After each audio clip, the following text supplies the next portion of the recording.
I never thought I'd find myself standing in the rain outside my son's apartment, suitcase in hand, heart pounding like I was a teenager on a first date instead of a 63-year-old woman. 23 hours of travel had left me exhausted, but excitement pushed the fatigue away. After 3 years without seeing him, I was finally here. Mom? Brandon's expression when he opened the door wasn't what I'd imagined during those long flights. Surprise, yes, but not the joyful kind. His eyes darted past me to the hallway, as if checking whether anyone had seen me arrive. What are you doing here? I wanted to surprise you, I said, my smile feeling suddenly stiff on my face. Can I come in? He hesitated, actually hesitated, before stepping aside. You should have called first. The apartment was modern and sleek. Nothing like the warm, cluttered home we'd shared when he was growing up. No photos on the walls. No evidence of the boy who used to collect seashells and baseball cards. Everything was immaculate, like a hotel suite rather than a home. Nice place, I said, setting my suitcase down carefully on the spotless hardwood floor. I have a dinner meeting in an hour, he said, checking his watch. I wasn't expecting visitors. I can wait here, I offered, trying to keep my voice light. Or I could join you? His laugh was sharp, dismissive. It's a business dinner, Mom. Look, this isn't a good time. I have a big presentation tomorrow, and I need to focus. I traveled halfway around the world to see you, Brandon. The words came out before I could stop them. I used my retirement savings for this trip. That made him pause, but not with guilt, with irritation. That was your choice. I didn't ask you to come. We went to dinner anyway, at a restaurant so expensive I tried not to look at the prices. Brandon spent most of the meal on his phone, occasionally glancing up to ask perfunctory questions about my flight. You know your father would be proud of you, I said, trying to find some way to connect. Building this life for yourself in a new country. Dad would have understood the concept of boundaries, Brandon replied, not looking up from his screen, and the importance of advanced notice. The waiter brought our food, and we ate in silence for several minutes before Brandon finally set his phone down with a sigh. Look, Mom, I don't mean to be harsh, but you can't just show up like this. My life is here now. I have responsibilities, a reputation to maintain. I'm your mother, not some embarrassing secret, I said quietly. You should have called. I don't have room or time for your kind of drama. I just nodded, picking at my food while something cold and heavy settled in my chest. After Zachary died, Brandon had been my only family. I'd worked 2 jobs to put him through college, had supported his decision to move abroad. But sitting across from him now, I realized I barely recognized him. I'm sorry, I said finally. I thought you'd be happy to see me. His expression softened slightly. It's not that I'm not happy. It's just complicated. My life here is different. He glanced at his watch again. Look, you can stay at my place tonight, but I have meetings all week. I'll help you find a hotel tomorrow. I nodded again, not trusting myself to speak without my voice breaking. Back at his apartment, he showed me to the guest room, a space so impersonal it might as well have had a number on the door, and disappeared into his home office. I sat on the edge of the bed, staring at my reflection in the mirror across the room. My face looked older than I remembered, lined with exhaustion and something else I didn't want to name. I opened my suitcase and took out the small wooden box I'd brought with me. Inside were the papers I'd been saving to show Brandon in person, the deed to my sister's estate, the inheritance that had shocked me as much as it would surprise him. Caroline and I hadn't spoken in years before her unexpected death. But she'd left everything to me. 3 properties in the rapidly developing coastal area where we'd grown up, now worth a small fortune. I'd kept it quiet, planning to share the news with Brandon face to face, to discuss how this sudden wealth could help us both. But now, looking at the cold, sterile room around me, I slipped the box back into my suitcase. Something had changed, or perhaps it had always been this way, and I'd been too blinded by love to see it. I took out my phone and called Anthony, my sister's attorney, who had been helping me manage the inheritance. I'd like to make some changes to our plans, I said quietly when he answered. Everything okay, Kora? He asked. Did you meet with your son? Yes, I said, staring at the closed office door across the hall. And I've made a decision. I'd like to proceed with the foundation idea we discussed. All of it. The properties, the investments, I want them to go there. None for Brandon? Anthony asked carefully. You were pretty set on him getting at least the beach house. Plans change, I replied, my voice steady despite the ache in my chest. Sometimes people do too. After the call, I couldn't sleep. I sat by the window, watching the lights of the unfamiliar city and thinking about the choices that had brought me here. By morning, I had made up my mind. Brandon was already dressed for work when I emerged from the guest room, his attention on his tablet as he sipped his coffee. I've booked myself a flight home for tomorrow, I told him. He looked up, relief evident in his eyes. That's probably for the best. I'll help you find a hotel for tonight. No need, I said. I've already found one. Mom, about last night. It's fine, Brandon, I interrupted. I understand now. What I didn't tell him was what else I understood. That the time had come to build a life that wasn't centered around waiting for my son's approval or attention. I had resources now, opportunities I'd never imagined possible, and they were mine to use as I chose. I was already mentally drafting the press release that Anthony would issue about the new charitable foundation being established with my inheritance, the one that would make the local news back home, and, I suspected, eventually find its way to Brandon's newsfeed. As I wheeled my suitcase toward the door, I paused. One more thing, Brandon, I said, turning to face him. Thank you. For what? He asked, confusion replacing the relief on his face. For helping me see things clearly. I closed the door behind me, stepping out into the morning sunshine with a strange, unexpected feeling of lightness. The hurt was still there, of course. It would be for a long time, but something else was growing alongside it. The first fragile shoots of freedom and the dawning realization that at 63, I might finally have the chance to discover who Kora Parker could become when she stopped living for someone else. What I didn't know then was that my decision that morning would set in motion events that would change both our lives forever, and that the next time Brandon called me, everything would be different. 3 months after my disastrous trip to see Brandon, I stood on the wooden deck of what had once been my sister Caroline's beach house, watching the sunset paint the ocean gold. The warm coastal breeze carried the scent of salt and jasmine, so different from the sterile air of Brandon's apartment. Mrs. Parker, they're ready for you. I turned to see Megan, my assistant, a concept that still felt strange, waiting by the French doors. Behind her, I could see the living room filled with people, local officials, potential donors, and community members, all gathered for the official launch of the Parker Family Foundation. Just one more minute, I said, taking a deep breath. When Anthony had first explained the extent of Caroline's inheritance, I'd been overwhelmed.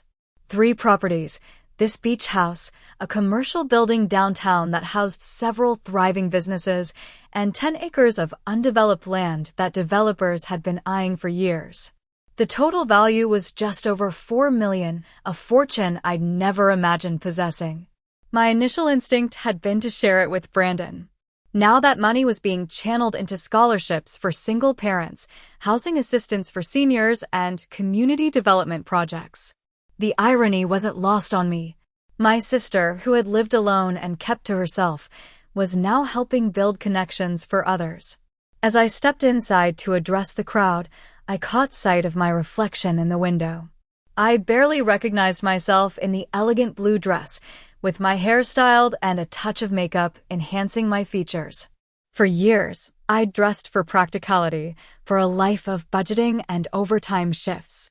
Now I looked like someone who belonged in this beautiful house, speaking to a room of influential people. Thank you all for coming, I began, my voice steadier than I expected.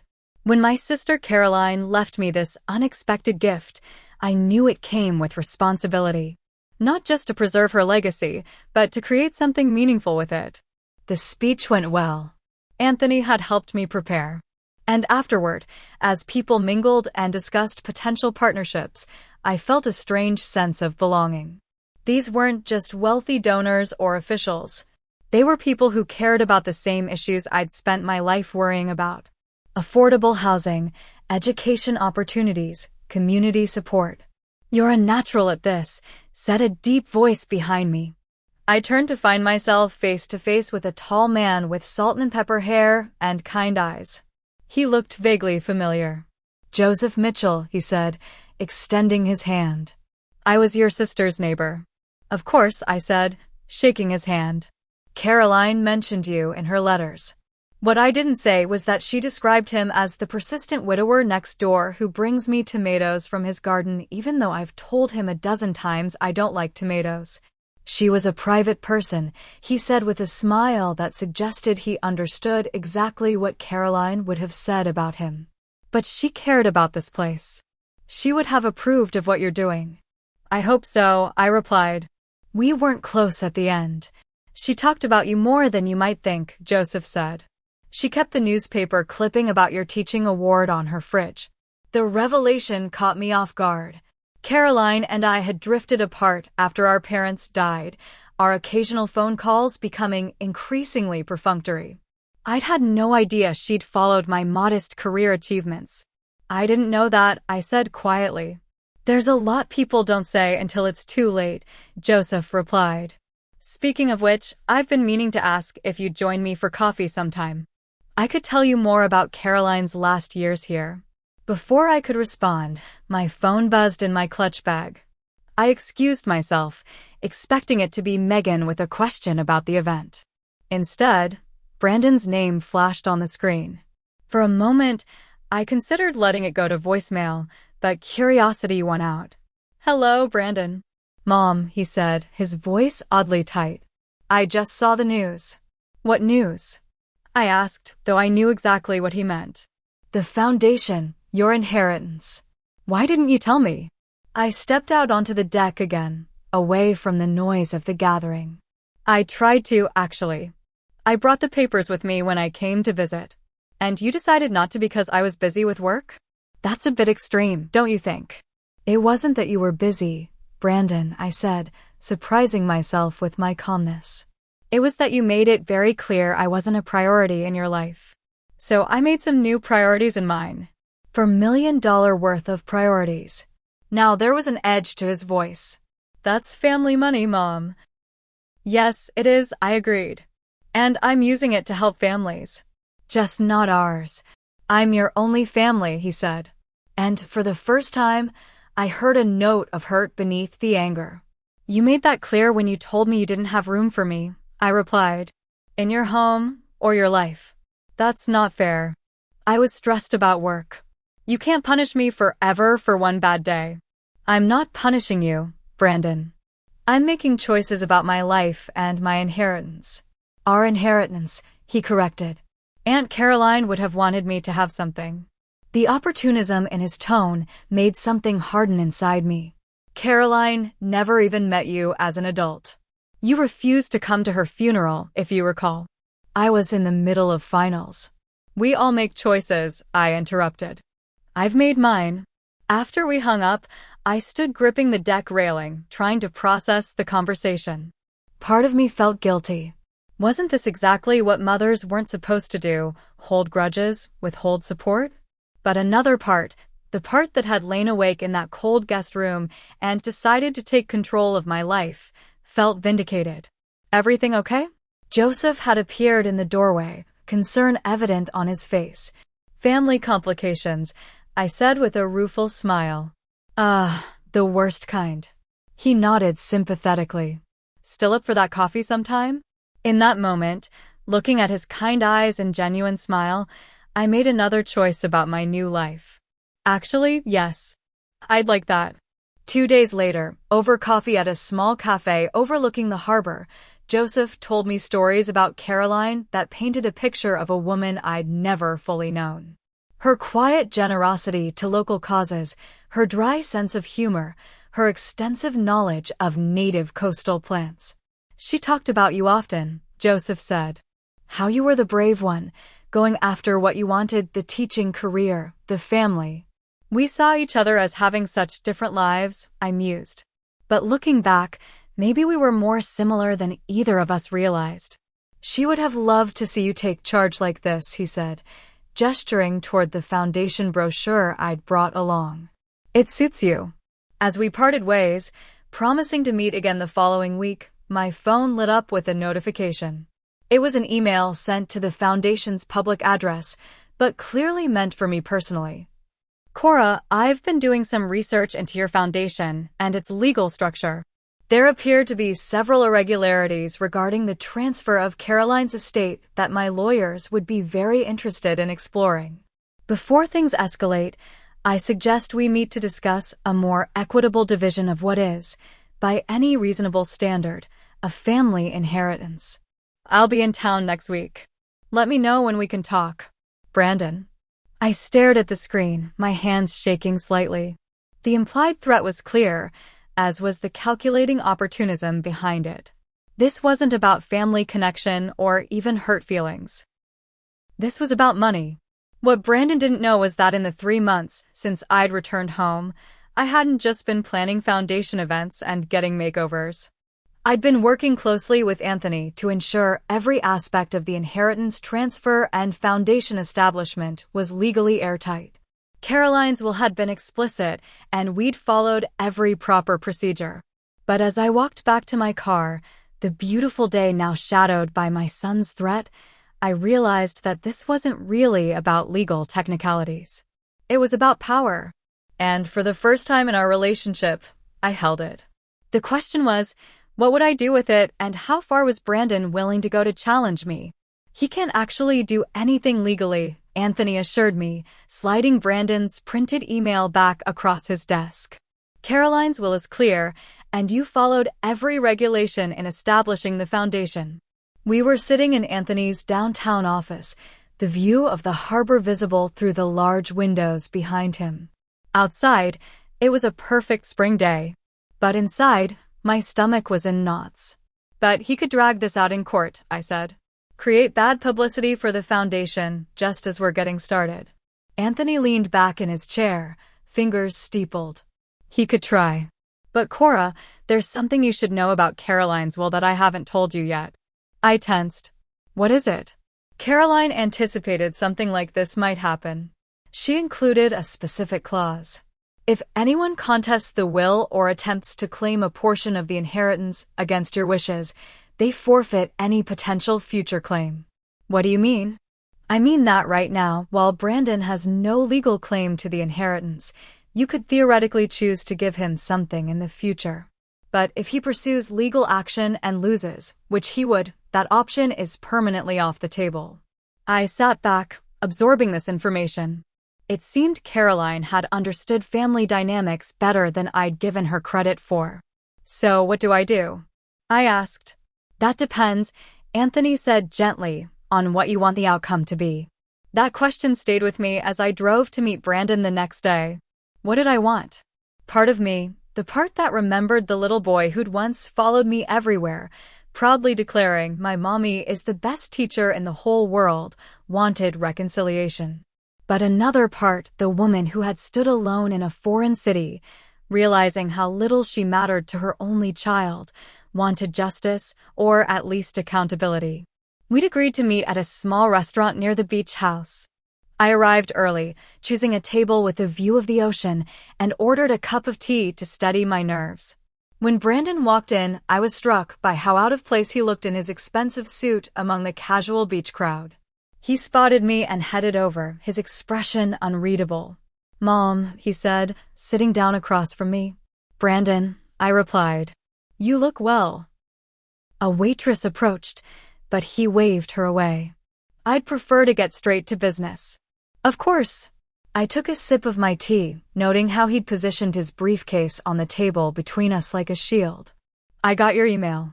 Then you know my concerns, he said, his tone professionally detached. I've consulted with several attorneys who specialize in inheritance law. They believe I have a strong case as Caroline's only nephew. And what exactly are you hoping to achieve with this strong case? I asked. A fair division of assets, he replied immediately. The beach house and a portion of the liquid assets would be reasonable. You could keep the foundation and the other properties. I studied him across the table. This man who shared my blood but suddenly seemed like a stranger. There was no mention of family connections, no acknowledgement of the hurt he'd caused, just a business-like proposal to divide assets. And if I refuse? Then I'll be forced to challenge the will in court, he said calmly. It would be public, of course.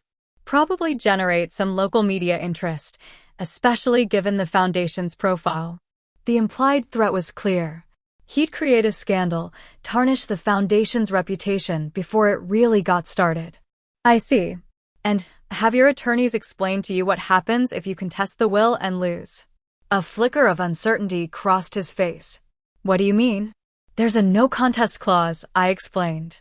If you challenge the will and lose, which Anthony assures me you would, you permanently forfeit any potential future claim to any part of the inheritance. Right now, I could legally choose to give you something in the future. If you pursue this, that door closes forever. He hadn't known. I could see it in the way his confidence. Brandon's jaw tightened as he reassessed his position. This isn't like you, Mom. Using legal technicalities to keep everything for yourself. And threatening your mother with a lawsuit is like you? I countered, surprised by the steadiness in my voice. When did you become this person, Brandon? When did you become someone who cuts off her only son over one bad weekend? He shot back. It wasn't just one weekend, I said quietly. It was years of canceled visits, forgotten birthdays, and calls that got shorter and shorter. It was me slowly realizing that I was the only one trying to maintain our relationship. So this is punishment? No, I shook my head. This is me finally accepting reality and making choices based on it. I wanted to share this inheritance with you, Brandon. I brought the papers with me when I visited. But you showed me exactly where I stood in your life, and I decided to put my energy elsewhere. He leaned back, studying me with new eyes. You've changed. I've grown, I corrected. There's a difference. We sat in silence for a moment, the sounds of laughter and clinking glasses from other tables emphasizing the tension at ours. So what now? He finally asked. And for the first time, I heard uncertainty in his voice. That depends on what you really want, I said. If it's just money, then I suggest you walk away. The foundation is established, the legal structures are in place, and you would lose a court challenge. And if it's not just about money? His tone was guarded. I took a deep breath. Then that's a different conversation, but it needs to start with honesty, not threats. Brandon glanced down at his briefcase, then back at me. For a moment, I caught a glimpse of vulnerability beneath the polished exterior. What if I wanted to understand? He asked. About Caroline, about what you're doing with the foundation. What if I wanted to reconnect? It was the opening I'd been waiting for. A crack in the wall he'd built between us. But years of disappointment had taught me caution. Then I'd suggest we start small, I said. Maybe dinner tomorrow night. No briefcases, no lawyers, just conversation. He nodded slowly. I could do that. As he left earlier than planned, claiming he needed to make some calls, I remained at the table, watching the waves roll in. I wasn't naive enough to believe one conversation had changed everything. Brandon's initial reaction to the inheritance had revealed a calculating side I couldn't simply forget. My phone chimed with a text message from Joseph. How did it go with your son? I smiled, appreciating his thoughtfulness. He'd offered to come with me today, but I'd known this was something I needed to handle alone. Complicated, I texted back, but I'm standing my ground. Good for you, came his quick reply. Still on for dinner Friday? Absolutely, I responded, feeling a flutter of anticipation that had nothing to do with foundations or inheritances. Later that evening, as I sat on the deck watching the sunset, Megan called with news. Kora, we've been approached by the Coastal Conservation Group, she said excitedly. They're interested in partnering on the undeveloped acreage. They want to create a nature preserve with educational programs for local schools. That sounds perfect, I said, thinking how much Caroline would have approved. Set up a meeting next week. After we hung up, I noticed an email notification on my phone. It was from Brandon, sent to my personal address this time, not the foundation's. Mom, I've consulted with my attorneys about what you said. They confirmed the no contest clause. I'm withdrawing any potential legal challenge. About dinner tomorrow, there's someone I'd like you to meet. My fiancée, Sophia. She's been encouraging me to repair things with you. I didn't tell her about our situation when I came here, and she was disappointed in me when she found out. Would it be all right if she joined us? Brandon. I read the email twice, trying to understand what had changed. A fiancé? Brandon had never mentioned being in a serious relationship, let alone an engagement. And she wanted him to reconcile with me? As I was contemplating how to respond, my phone rang. It was a number I didn't recognize. Hello, Mrs. Parker? This is Sophia Mitford, Brandon's fiancée. I hope you don't mind me calling like this. Her voice was warm, with a slight accent I couldn't place. She sounded young, but confident. Not at all, I said, surprised. Brandon just mentioned you in an email. Yes, well, she paused. I wanted to speak with you directly. There are some things about Brandon's situation that I think you should know before you meet tomorrow. Things he may not tell you himself.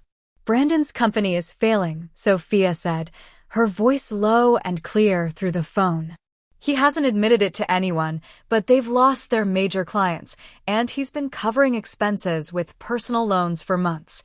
I sank into a chair, processing this revelation. And he came here when he found out about the inheritance? Yes, Sophia confirmed. But please understand, Mrs. Parker, I didn't know any of this when he left. He told me he was going to visit you to make amends. I only learned the truth when I found the legal research on his laptop. How long have you been together? I asked, trying to reconcile this new information. 2 years, she replied. We met at a charity event in Singapore. I'm an environmental engineer, she added, as if that explained something important. And you're really engaged? Her laugh was warm, genuine. Yes, though he didn't plan to tell you yet. That was my insistence. I've been wanting to meet you for a long time, but Brandon always had excuses. The pieces were starting to fit together. Brandon's financial desperation, his sudden interest in reconciliation after learning about the no contest clause, and now this fiancé who seemed surprisingly forthright. Why are you telling me this? I asked directly. Because I love your son, she said simply. And I believe that solving problems starts with truth, not manipulation. Brandon needs to face consequences, but he also needs a chance to be better. I thought you should have all the facts before deciding anything. After we hung up, I sat on the deck for a long time, watching the stars emerge over the ocean. The situation was more complicated than I'd imagined. Brandon wasn't just being opportunistic. He was desperate. And Sophia's intervention suggested there might be more to him than the calculating figure who had threatened legal action. The next evening, I arrived at the restaurant early again, this time choosing a quiet table in the corner. I watched the door, curious about the woman who had been honest enough to call me. They arrived together, Brandon looking tense in a casual button-down shirt, alongside a striking young woman with short black hair and intelligent eyes. When she saw me, Sophia smiled warmly and stepped forward with extended hands. Mrs. Parker, it's so good to finally meet you. Please call me Kora, I said, taking her hands in mine. They were warm, and her grip was firm. Brandon hung back slightly, his expression guarded. Mom. Dinner began awkwardly, with careful small talk about the weather and the coastal town. Sophia carried most of the conversation, asking thoughtful questions about my teaching career and the foundation's work. The educational programs you're developing sound incredible, she said enthusiastically. It's exactly the kind of community engagement I specialized in back in Singapore. Brandon remained mostly silent, watching our interaction with an expression I couldn't quite read. It wasn't until the main course arrived that Sophia turned to him with a gentle but firm look. Brandon, I think it's time we discussed what we talked about. He set down his fork, jaw tightening. Sophia, Your mother deserves the truth, she insisted quietly. The look that passed between them spoke volumes, her encouragement, his reluctance, and some unspoken agreement. Brandon turned to me, his professional facade finally cracking. Mom, I've been dishonest with you. About the company? I asked, deciding to lay my cards on the table. His eyes widened in surprise, then narrowed as he glanced at Sophia, who met his gaze steadily. Yes, he admitted. We're on the verge of bankruptcy. I've been trying to save it for months, taking out personal loans, missing payroll. He ran a hand through his hair, suddenly looking exhausted. When I saw the news about your inheritance, I thought it was the solution. I thought I was entitled to it. And now? I asked. Now I realize I handled everything wrong, he said. With the company? With you. Sophia helped me see that. Sophia reached over to squeeze his hand. Tell her the rest. Brandon hesitated, then continued. The weekend you visited, it wasn't just work stress. I just found out our biggest client was pulling their contract. I was about to lose everything I'd built when you showed up unexpectedly. He trailed off. You took it out on me, I finished for him. Yes, he admitted. And I've been too proud to apologize properly. Too ashamed? I suggested. He nodded. I studied my son's face, seeing beyond the polished exterior to the desperate man beneath. There was genuine remorse there, but also the same stubbornness I'd seen in him since childhood. And what about the legal threats? I asked. Was that just a desperate attempt to save your company? Partly, he acknowledged. But it was also anger. Finding out about the inheritance that way, seeing you transform your life while mine was falling apart, I felt betrayed. The way I felt standing in the rain outside your apartment, I said quietly. Something shifted in his expression then, recognition, perhaps, even understanding. I know an apology isn't enough, he said. But for what it's worth, I am sorry. For how I treated you when you visited, and for threatening you with legal action. I took a sip of water, considering my response carefully. The hurt and disappointment of the past several months couldn't be erased with one conversation, but the man sitting across from me was still my son. And now I understood that, like me, he was at a crucial turning point in his life. Thank you for your honesty, I said finally. It's a start. As the dinner continued, the conversation gradually became more natural. Sophia talked about her work in sustainable development, her eyes lighting up as she described a restoration project she'd led in Malaysia. Brandon shared stories about their life in Singapore that revealed a side of him I hadn't seen in years. His passion for architectural preservation. His volunteer work teaching English to migrant workers. That sounds like something your father would have done, I said, surprised. Brandon smiled, a genuine smile that reminded me of the boy he'd once been. I think about him a lot, actually. Especially lately. As the evening wound down, Sophia excused herself to take a business call, tactfully giving us a moment alone. She's remarkable, I said, watching her walk toward the restaurant entrance. She is, Brandon agreed. She's the one who insisted I tell you everything, who booked her own flight to come here when she found out what I was planning. He shook his head. I don't deserve her. Maybe not, I said honestly. But sometimes we get chances we don't deserve. The question is what we do with them. He looked at me directly, vulnerability plain on his face. The company's going to fold. I can't stop it now. I don't know what comes next. It was the most honest thing he'd said to me in years. An admission of failure, of uncertainty. The boy who had always needed to appear perfect was finally acknowledging his imperfections. You'll start over, I said. People do it all the time. I don't know how, he admitted. I thought about my own journey over the past few months, the fear and uncertainty I'd faced, the new identity I was building. You figure it out day by day. And you don't do it alone. When Sophia returned, she brought with her a gentle energy that seemed to ease the tension between us. As we prepared to leave, she touched my arm lightly. I hope we can spend more time together while we're here, she said. Brandon mentioned you're having a foundation event this weekend. Yes, I said. A fundraiser for the scholarship program. It's at the beach house. We'd love to come, she said, looking at Brandon expectantly. If that's all right with you, he added hesitantly. I nodded, not yet ready to fully embrace reconciliation, but willing to open the door to possibility. I'd like that. Later that night, as I sat on the deck with a cup of tea, my phone chimed with a message from Joseph. How was the dinner? Enlightening, I replied. Still processing. Want company? Yes, actually, I typed. I could use a friend right now. 20 minutes later, Joseph arrived with a bottle of wine and a patient ear. As we sat under the stars, I told him everything: Brandon's financial troubles, Sophia's intervention, the complicated emotions I was sorting through. It's a lot to take in, he said when I finished. What are you thinking of doing? I don't know yet, I admitted. Part of me wants to help him, but another part wonders if that would just enable more of the same behavior. Joseph nodded thoughtfully. You know, Caroline faced a similar dilemma once. What do you mean? Your sister had a business partner who betrayed her trust. Cost her a lot of money, he explained. Years later, this same person came back, desperate for help. Caroline was torn. What did she do? I asked, curious about this side of my sister I'd never known.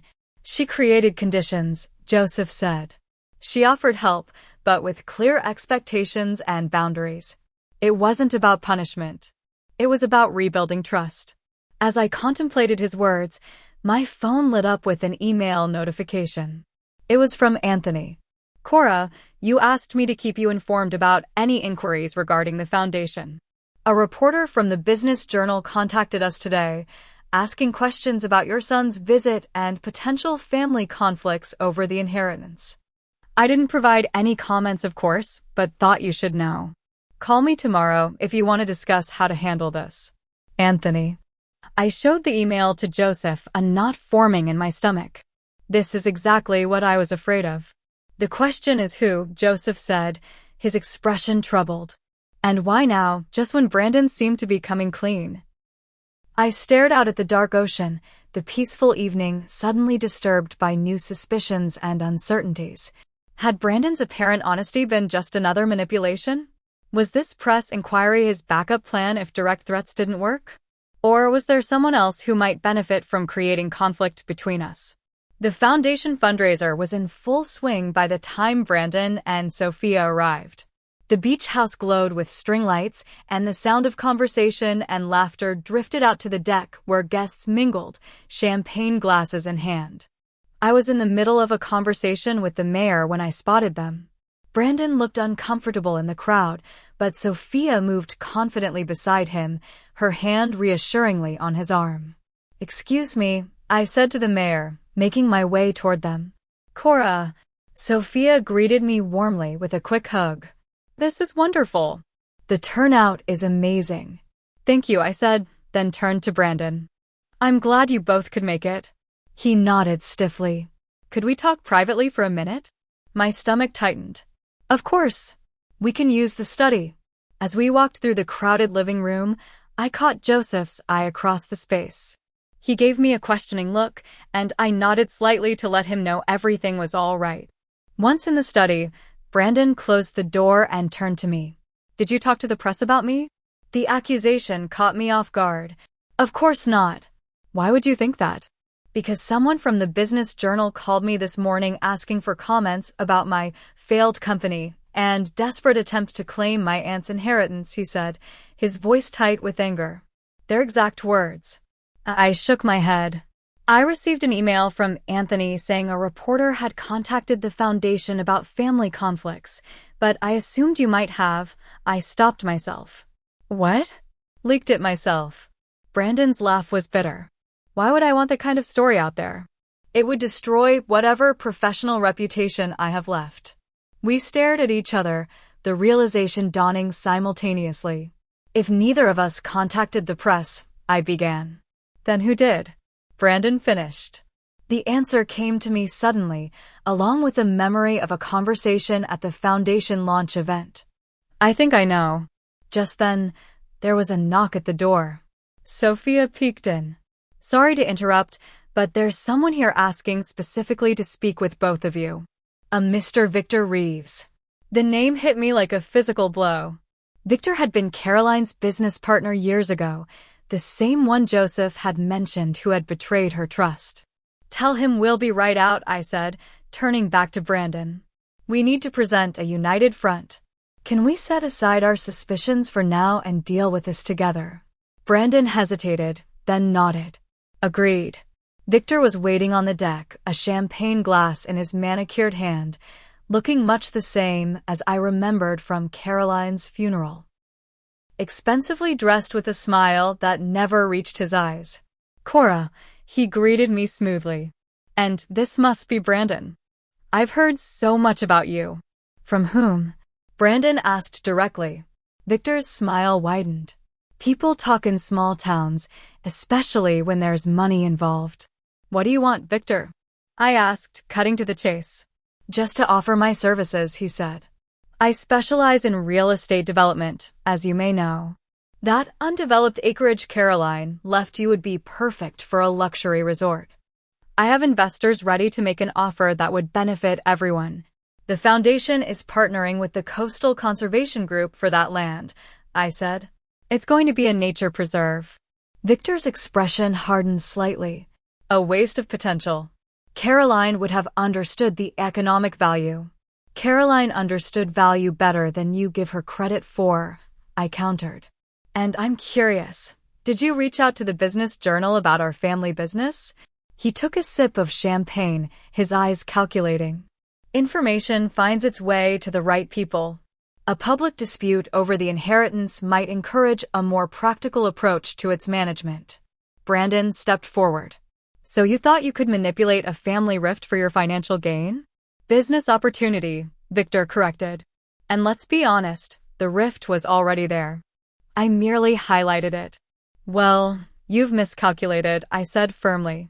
There is no rift for you to exploit anymore. Victor's gaze moved between us, reassessing. So touching, a family reunion. But Brandon, are you really content with nothing while your mother controls millions? Your business is failing. You need this. It was a last desperate attempt to sow discord. And for a moment I tensed, wondering if Brandon would waver. Instead, he straightened his shoulders. My business decisions are. That was the truth. I finished for him, something I've been learning to embrace lately. Later, after most of the guests had departed, Brandon, Sophia, Joseph, and I sat on the deck with glasses of wine. The tension of the confrontation with Victor had faded, replaced by a fragile but growing sense of connection. So what happens now? Brandon asked. With your business, I mean. It's over, he admitted, his voice steady. Bankruptcy proceedings start next week. What will you do? I asked. Sophia reached for his hand. We've been talking about that. I've been offered a position with an environmental restoration project here on the coast. And I'm considering options, Brandon added. Something smaller scale, more aligned with what I really care about. Architectural preservation, maybe. Starting over, I said, echoing our conversation from the restaurant. He nodded. It's terrifying. And liberating. I recognized the feeling, the same one I'd experienced walking away from his apartment months ago, stepping into an uncertain but authentic future. I have a proposal, I said carefully. The foundation has been discussing establishing a historical preservation program, focusing on renovating significant buildings in town for community use. We need someone with architectural expertise to consult. Brandon looked up sharply. Mom, you don't have to. This isn't charity, I interrupted. It's a legitimate need, and you have the skills. It would be part-time initially, with a modest consulting fee. If it works out, we could discuss something more permanent. It's a good idea, Joseph added. The old library building needs someone who understands both preservation and modern functionality. Brandon was quiet for a moment, looking out at the ocean. I'd need to finish up things in Singapore first. And I'd want to earn the position, not just have it handed to me. Of course, I agreed. Anthony can draw up a proper contract with clear expectations and deliverables. Like Caroline's conditions, Joseph murmured, smiling slightly at me. As the conversation shifted to Sophia's work and the couple's plans to relocate, I found myself watching Brandon. There was something different about him, a humility I hadn't seen before, mixed with a quiet determination that reminded me of Zachary. Later, as Joseph and I walked along the beach under the stars, I tried to process everything that had happened. "You're rebuilding a relationship with your son," Joseph observed. "That's no small thing." "We're trying," I agreed. "It's complicated, but worth the effort. And the foundation work is going well. Caroline would be proud." I nodded, thinking about my sister, how little I'd understood her in life, and how much I was learning about her in death. "I wish I'd known her better." "You know," Joseph said thoughtfully, "in some ways, you're carrying on her legacy in a way she never could. She was brilliant with money and property, but connecting with people was harder for her." That was one thing we had in common, I admitted. I spent decades focused solely on Brandon and my students. I never really built a life beyond that. "And now?" Joseph asked, his hand warm in mine. "Now I'm learning," I said, smiling up at him. "Day by day." 1 year later, I stood at the podium at the grand opening of the Parker Community Arts Center, formerly the town's abandoned library, now beautifully restored under Brandon's guidance. The audience included local officials, foundation supporters, and community members excited about the new music programs, art studios, and performance spaces. "This project represents what the Parker Family Foundation stands for," I said, looking out at the crowd. "Not just preserving our past, but building our future together." My gaze found Brandon and Sophia in the front row, their 3-month-old daughter asleep in Sophia's arms. Beside them sat Joseph, who gave me an encouraging nod. "My sister Caroline understood the value of property," I continued.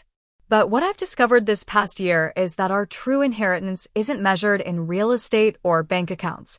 It's found in the connections we nurture, the trust we rebuild, and the communities we create." After the ceremony, as we gathered for photos, Brandon leaned in to speak quietly in my ear. "Thank you for not giving up on me," he said. "Even when I deserved it." "That's the thing about family," I replied, watching as Joseph gently took the baby from Sophia so she could join us.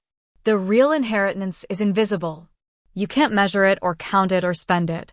But once you recognize it, you realize it's been there all along." Later that evening, as Joseph and I sat on the deck of what was now our shared home, he pulled a small box from his pocket. "I've been waiting for the right moment," he said, opening it to reveal a simple, elegant ring. "And I think this is it." As I said yes, with the sound of the ocean as our witness, I thought about the unexpected journey of the past 18 months. From the lonely woman standing in the rain outside her son's apartment to this moment of quiet joy and connection. Caroline's inheritance had transformed my life, but not in the ways anyone might have predicted. The money and properties had opened doors, certainly, but the true value had been in the journey itself. The challenges that had forced me to grow, the conflicts that had led to deeper understanding, and the courage to build a life not centered on what I had lost, but on what I had found.